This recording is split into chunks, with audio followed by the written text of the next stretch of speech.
Welcome my dear students, আশা করছি সবাই ভালো এবং সুস্থ রয়েছে। অনেকদিন পর তড়িৎ রসায়ন বা ইলেকট্রোকেমিস্ট্রি চ্যাপ্টারটির পরবর্তী অংশে এলাম। আমাদের আজকের আলোচনার বিষয়বস্তু হল তড়িৎ বৈশ্লেষিক দ্রবণের পরিবাহিতা, কন্ডাক্টেন্স অফ ইলেকট্রোলাইটিক সলিউশন। এই যে তড়িৎ বৈশ্লেষিক দ্রবণ, সেটা কি কি বৃত্তান্ত, বা এটা পড়তে গেলে আমাদের বেশ কিছু প্রিলিমিনারি জিনিস আমাদের জানতে হবে। তাহলে প্রথমেই আমরা জানবো ওহমের সূত্র।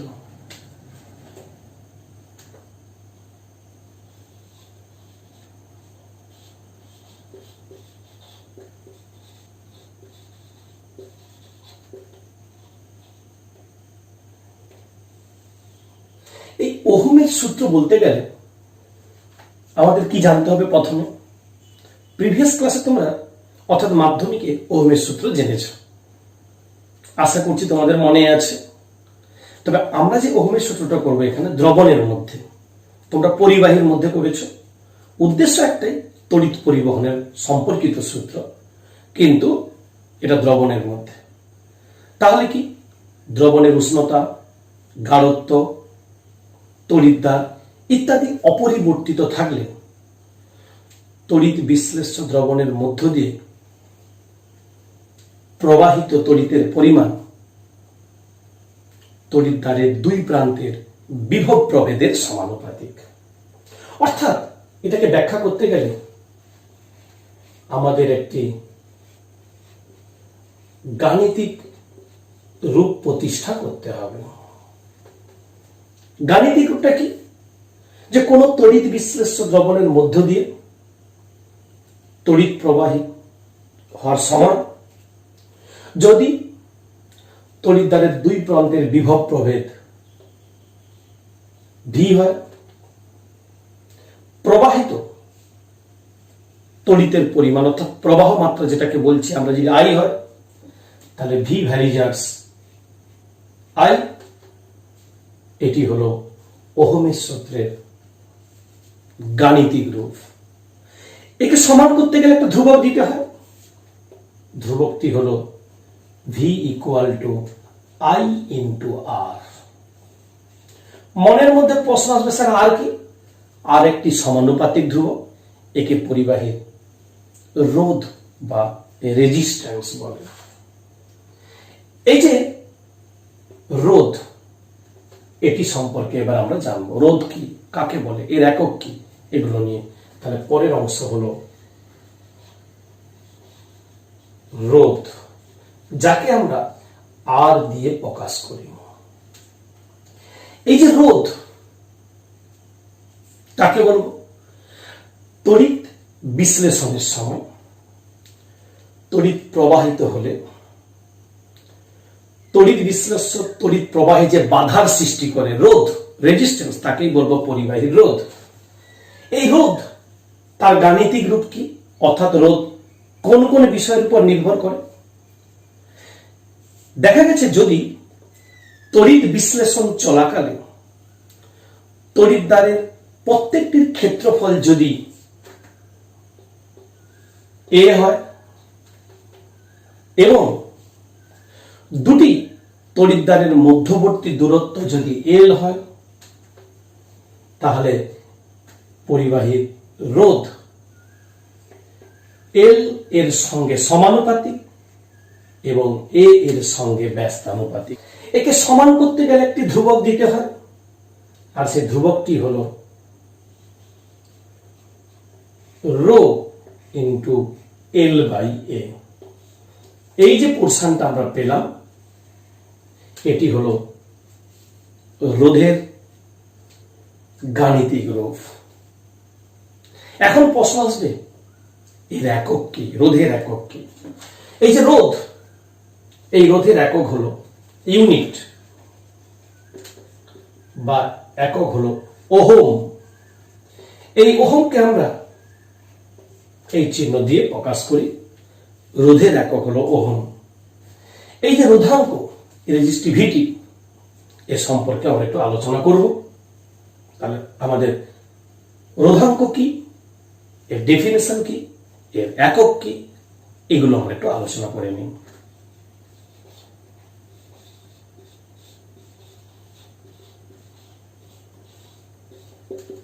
রোধাঙ্ক আমরা একটু আগে পেয়েছি। রোধাঙ্ক আর রোধের মধ্যে একটা যে সম্পর্ক L/A। এখন যদি L সমান 1 একক, A সমান 1 বর্গ একক হয়, তাহলে R সমান রো হবে। তারপরে সংজ্ঞাটা কি দাঁড়াচ্ছে? কোন তড়িৎ বিশ্লেষ্য দ্রবণের দুটি তড়িৎদ্বারের প্রত্যেকটির ক্ষেত্রফল যদি 1 বর্গ একক হয়, তাদের মধ্যেকার দূরত্ব যদি 1 একক হয়, তাহলে ওই তড়িৎ বিশ্লেষ্য দ্রবণে যে রোধ বা বাধার সৃষ্টি হয় তাকে ওই তড়িৎ বিশ্লেষ্যের আপেক্ষিক রোধ বা রোধাঙ্ক বলে। এটা গেল ডেফিনেশন বা সংজ্ঞা। এবারে আসছি ওর ইউনিট বা একক। ইউনিট কি? এখান থেকে দেখা যাচ্ছে এই সম্পর্কটি থেকে, যে সম্পর্কটি আমরা এখানে পেয়েছি, সেখান থেকে পাচ্ছি রো সমান R ইন্টু A/L। যদি আমরা সিজিএস এ যাই, তাহলে এটার একক ওহম, এটা সেন্টিমিটার স্কোয়ার, এটা সেন্টিমিটার, একটা সেন্টিমিটার বাদ চলে গেলে এককটা দাঁড়ায় ওহম সেমি। আর যদি এসআই এ যাই তাহলে দাঁড়ায় ওহম মিটার। অর্থাৎ এই যে ওহম সেমি আর ওহম মিটার, কারণ ওহম তো রোধের একক, সে সিজিএস এসআই বোথ কমন, তার সঙ্গে সেন্টিমিটার আসলে হয় ওহম সেমি সিজিএস এর রোধাঙ্কের একক, আর এসআই এর একক হবে ওহম মিটার। তাহলে আমরা রোধ রোধাঙ্ক পুরো কমপ্লিট করে ফেললাম। এবার যাব আমরা এই চ্যাপ্টারটির একটি গুরুত্বপূর্ণ অংশ, যার নাম পরিবাহিতা বা কন্ডাক্টিভিটি। এই যে পরিবাহিতা বা কন্ডাক্টিভিটি কি, কাকে বলে? পরিবাহিতা, একে আমরা এল দিয়ে প্রকাশ করি। পরিবাহিতা, পরিবাহিতা কাকে বলবো? কোন তড়িৎ বিশ্লেষ্য দ্রবণের রোধের অনন্যকেই পরিবাহিতা বলে। অর্থাৎ রোধ যেহেতু আর, তাহলে তার অনন্যক মানে 1/r, অর্থাৎ পরিবাহিতা এল সমান 1/r, অর্থাৎ আর এর অনন্যক। যদি এর আমরা ইউনিট প্রকাশ করি কি হবে? যেহেতু ওহম, তাহলে একক অবশ্যই হবে ওহম ইনভার্স। এটা হলো সিজিএস। এসআই পদ্ধতিতে এই ওহম ইনভার্সকেই আমরা সিমেন্স দিয়ে প্রকাশ করি। তাহলে পরিবাহিতার একক হলো ohm inverse, CGS SI siemens, ACIMENS siemens, যাকে আমরা এস দিয়ে প্রকাশ করি। এই হলো পরিবাহিতা। এখন পরিবাহিতার সঙ্গে রিলেটেড হলো আপেক্ষিক পরিবাহিতা। এই আপেক্ষিক পরিবাহিতা যাকে বলবো স্পেসিফিক কন্ডাক্টেন্স, আর একে কাপ্পা, KAPPA, কাপ্পা দিয়ে প্রকাশ করা হয়। এই কাপ্পা হলো আপেক্ষিক পরিবাহিতা। এই কাপ্পাটা কি, এর ডেফিনেশন কি? অ্যাকচুয়ালি ও রোধাঙ্কের অনন্য কি হলো আপেক্ষিক পরিবাহিতা। তাহলে রোধাঙ্কটা কি ছিল? 1/ρ হবে কাপ্পার সঙ্গে সমান। কারণ রোধাঙ্কের অনন্য কি হলো আপেক্ষিক পরিবাহিতা, আর একটু আগে বললাম রোধের অনন্য হলো পরিবাহিতা। কিন্তু এই রোধ আর রোধাঙ্ক একটা ডেরিভেশন আমরা করেছি আগে, কি সেটা ছিল? সেটি ছিল R equal to rho into L by A. তাহলে এখান থেকে পাচ্ছি যদি 1/r লিখি তাহলে 1/ρ ইন্টু এ বাই এল। একেই বলবো 1/r কেই বলবো আমরা ক্যাপিটাল এল, একে বলবো কাপ্পা, একে L by L, A by এল। এবার এখান থেকে যে ফাইনাল ডেরিভেশনটা পাবো কাপ্পা সমান L into L by A. তাহলে এই হলো গাণিতিক সমীকরণ আপেক্ষিক পরিবাহিতা। এই আপেক্ষিক পরিবাহিতা থেকে দেখা যাচ্ছে যে কাপ্পা সমান L into small L by capital L. এখান থেকে আরেকটা আমরা ডেফিনেশন পেতে পারি। কি পেতে পারি ডেফিনেশন? শুধু তাই নয়, তার একক সম্পর্কে আমরা গেস করতে পারি।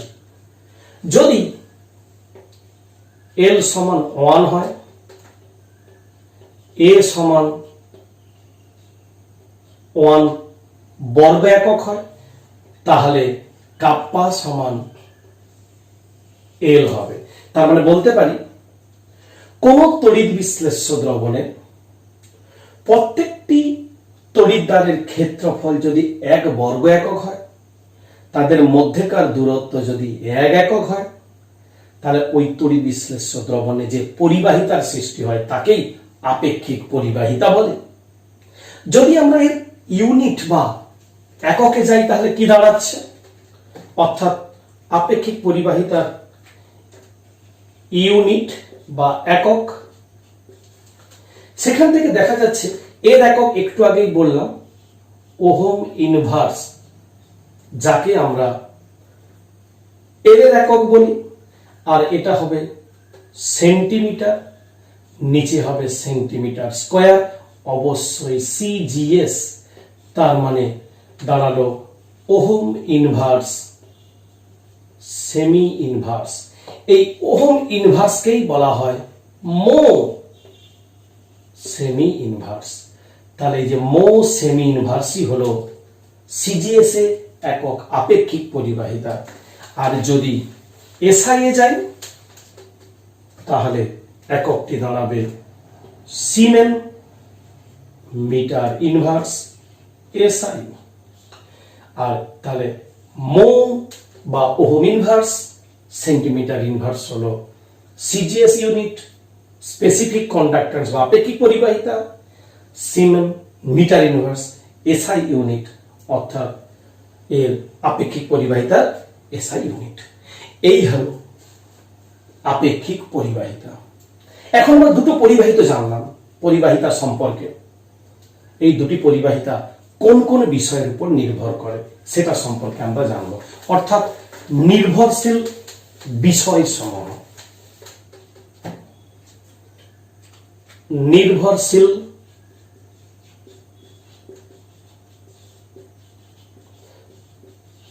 বিষয় সমূহ।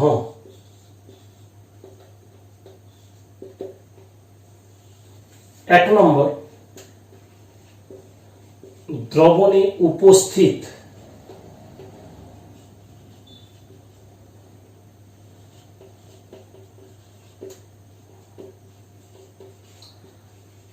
আয়নগুলির সংখ্যার উপর। অবশ্যই একটা দ্রবণের পরিবাহিতা আয়নের সংখ্যার উপর নির্ভর করবে। দ্রবণে উপস্থিত আয়নগুলির আধানের উপর নির্ভর করবে, কারণ তোমরা জানো আধান বা চার্জ যত বেশি হবে তার পরিবাহিতার চেঞ্জ হবে, বাড়বে। এই যে ব্যাপারগুলো, এগুলো কিন্তু অবশ্যই আয়নগুলির আধান বা চার্জের উপর নির্ভর করে। এবারে আসছি আয়নগুলির গতিবেগ এবং অবশ্যই উষ্ণতার উপরে। তাহলে 3 নম্বর, দ্রবণে উপস্থিত আয়নগুলির গতিবেগের উপর, দ্রবণের উষ্ণতার উপর নির্ভর করবে। উষ্ণতার হেরফের হলে তার পরিবাহিতা, সে আপেক্ষিক পরিবাহিতাই হোক, এমনি যে কোনো পরিবাহিতা হোক, নির্ভর করবে। দ্রাবকের প্রকৃতির উপর,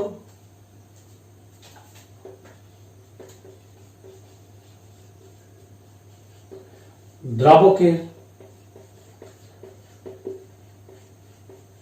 প্রকৃতির উপর। নেক্সট, শুধুমাত্র যে দ্রাবক নয়, যে দ্রবণটা আছে তার গাঢ়ত্বের উপরও কিন্তু নির্ভর করবে। তাহলে আসবো আমরা দ্রবণের গাঢ়ত্বের উপর। তাহলে এই যে বিষয়, যার উপরে একটা দ্রবণের আপেক্ষিক পরিবাহিতা হোক, পরিবাহিতা যেন নির্ভর করে। এ তো গেল নির্ভরশীল বিষয়সমূহ। এরপরে অংশ হলো কোষ ধ্রুবক বা সেল কনস্ট্যান্ট। এই যে কোষ ধ্রুবক বা সেল কনস্ট্যান্ট কি? অর্থাৎ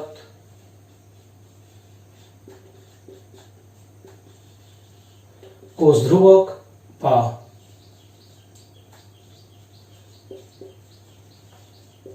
সেল কনস্ট্যান্ট। এই যে কোষ ধ্রুবক বা সেল কনস্ট্যান্ট, এটি মূলত এল বাই এ দিয়ে প্রকাশ করা হয়। এল বাই এ, তার মানে তড়িৎ বিশ্লেষ্য দ্রবণের যে প্রত্যেকটা তড়িৎদ্বারের ক্ষেত্রফল আর তার যে দৈর্ঘ্য বাই ক্ষেত্রফলের অনুপাত। তাহলে যদি এর একক বের করি আমরা, ইউনিট, অবশ্যই সেমি ইনভার্স হবে। সিজিএস, এসআই হলে মিটার ইনভার্স হবে। এই যে কোষ ধ্রুবক, যাকে আমরা বলি সেল কনস্ট্যান্ট, এর সংজ্ঞা তাহলে কি দাঁড়াচ্ছে? কোন তড়িৎ বিশ্লেষ্য দ্রবণে দুটি তড়িৎদ্বারের মধ্যবর্তী দূরত্ব এবং তাদের প্রত্যেকটি তড়িৎদ্বারের ক্ষেত্রফলের অনুপাতকে কোষ ধ্রুবক বা সেল কনস্ট্যান্ট বলে। ইউনিট তো আমরা বলেই ফেললাম। তাহলে এই যে কোষ ধ্রুবক, এটা কিন্তু একটা নির্দিষ্ট কোষের ক্ষেত্রে একই হবে। যদি আমরা কোষটা পরিবর্তন করে দিই, তাহলে কিন্তু কোষ ধ্রুবকের মান কিন্তু পরিবর্তন হবে। এখন আমরা আরো দুটো পরিবাহিতা সম্পর্কে জানব। একটি হলো তুল্যাঙ্ক পরিবাহিতা, আরেকটি হলো মোলার পরিবাহিতা। ইংরেজিতে বললে equivalent conductance and molar conductance. তাহলে প্রথমে যাব আমরা তুল্যাঙ্ক পরিবাহিতা, যাকে ক্যাপিটাল ল্যামডা দিয়ে প্রকাশ করা হয়, আর এর সঙ্গে রিলেটেড হলো মোলার পরিবাহিতা, যাকে ক্যাপিটাল ল্যামডা সাফিক্সে এম দিয়ে প্রকাশ করা হয়। এই যে তুল্যাঙ্ক পরিবাহিতা, এর ডেফিনেশন কি, বা মোলার পরিবাহিতার ডেফিনেশন কি?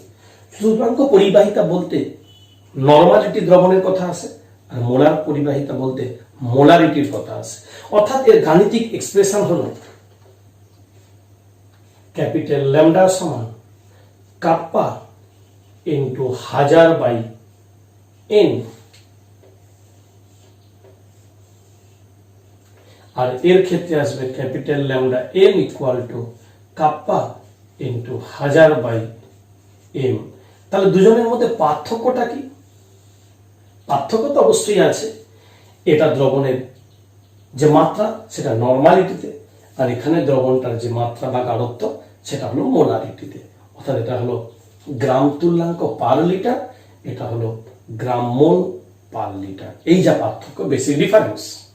তাহলে যদি আমরা এদের সংজ্ঞাতে আসি এবং এদের এককে যাই, তোমাদের মনের মধ্যে প্রশ্ন আসতে পারে যে স্যার এর ডেরিভেশন কি করে এলো? এটা অবশ্যই করা যায়, প্রমাণ বইতে তোমাদের রয়েছে, করবে এগুলো। খুব একটা ডেরিভেশন আসে না, নর্মালি আমরা এটা ধরে এর ম্যাথমেটিক্যাল যে ইউনিটস অর্থাৎ এর একক বা নিউমেরিক্যাল প্রবলেম, এগুলোই আমরা মূলত করি। তো প্রথমে এখানে আমরা করব ডেফিনেশন কি। কোন দ্রবণের যে আয়তনে 1 গ্রাম তুল্যাঙ্ক পরিমাণ কোন তড়িৎ বিশ্লেষ্য পদার্থ দ্রবীভূত আছে, সেই আয়তনের দ্রবণকে 1 সেন্টিমিটার দূরে অবস্থিত কোন তড়িৎদ্বারের মধ্যে রাখলে যে পরিবাহিতার সৃষ্টি হয় তাকেই বলবো ওই তড়িৎ বিশ্লেষ্যটি তুল্যাঙ্ক পরিবাহিতা। তাহলে স্যার মোলার পরিবাহিতার সংখ্যা কি? সিমিলার। তড়িৎ বিশ্লেষ্য দ্রবণের যে আয়তনে 1 গ্রাম মোল কোন তড়িৎ বিশ্লেষ্য পদার্থ দ্রবীভূত আছে, ঠিক সেই আয়তনের দ্রবণকে 1 সেন্টিমিটার দূরে অবস্থিত কোন তড়িৎদ্বারের মধ্যে রাখলে যে পরিবাহিতার সৃষ্টি হয় তাকেই বলবো মোলার পরিবাহিতা। এখন আমরা এই দুটো যে পরিবাহিতা তুল্যাঙ্ক এবং মোলার, এদের ইউনিট বা একক সম্পর্কে আলোচনা করব। এই যে তুল্যাঙ্ক পরিবাহিতা বা মোলার পরিবাহিতার একক বার করতে গেলেই আমাদের আপেক্ষিক পরিবাহিতা বা কাপ্পার একক জানতে হবে, যেটা আমরা অলরেডি জেনে এসেছি। সিজিএসটা হিসাব করে নিচ্ছি। ওহম ইনভার্স, সেমি ইনভার্স, 1000 বাই এন। 1000 তো সংখ্যা, এন হলো নর্মালিটি, নর্মালিটি মানে গ্রাম পার, গ্রাম ইকুইভ্যালেন্ট বা গ্রাম তুল্যাঙ্ক পার লিটার। তার মানে যেহেতু হরে বসছে, উল্টে গেলে উপরে চলে যাবে লিটার, নিচে থাকবে গ্রাম ইকুইভ্যালেন্ট। লিটার মানেই তো সেমি কিউব, আর নিচে থাকবে গ্রাম ইকুইভ্যালেন্ট। সেমি ইনভার্স আর সেমি কিউব, তাহলে ওখান থেকে দাঁড়াবে ohm inverse cm square gram equivalent inverse. এই ওহম ইনভার্সকে আমরা অনেক সময় mho, cm square, gram equivalent inverse লিখতে পারি। এটি হলো সিজিএস ইউনিট। আর যদি এসআই ইউনিট বলি তাহলে হবে siemens metre square gram equivalent inverse, এটি হবে এসআই। অনুরূপে যদি আমরা মোলার পরিবাহিতাতে যাই তাহলে তার এককটা এরই মতোই হবে। ওহম ইনভার্স বা মো, metre square mole inverse, সিমেন metre square mole inverse, এটি হবে এসআই, এটি হবে সিজিএস। এইগুলো মোট দুটো পরিবাহিতার ইউনিট বা একক। আশা করছি আজকে যে অংশটা আলোচনা করলাম তোমাদের সঙ্গে পুরোটাই বুঝতে পেরেছ। খুব একটা কঠিন কিছু নয়। যদি কোনো সমস্যা থাকে অবশ্যই আমাকে কমেন্টে জানিও, আমি অবশ্যই তোমাদের হেল্প করার চেষ্টা করব। তোমরা সবাই ভালো থাকো, সুস্থ থাকো। তোমাদের সঙ্গে আমার দেখা হচ্ছে নেক্সট ভিডিওতে।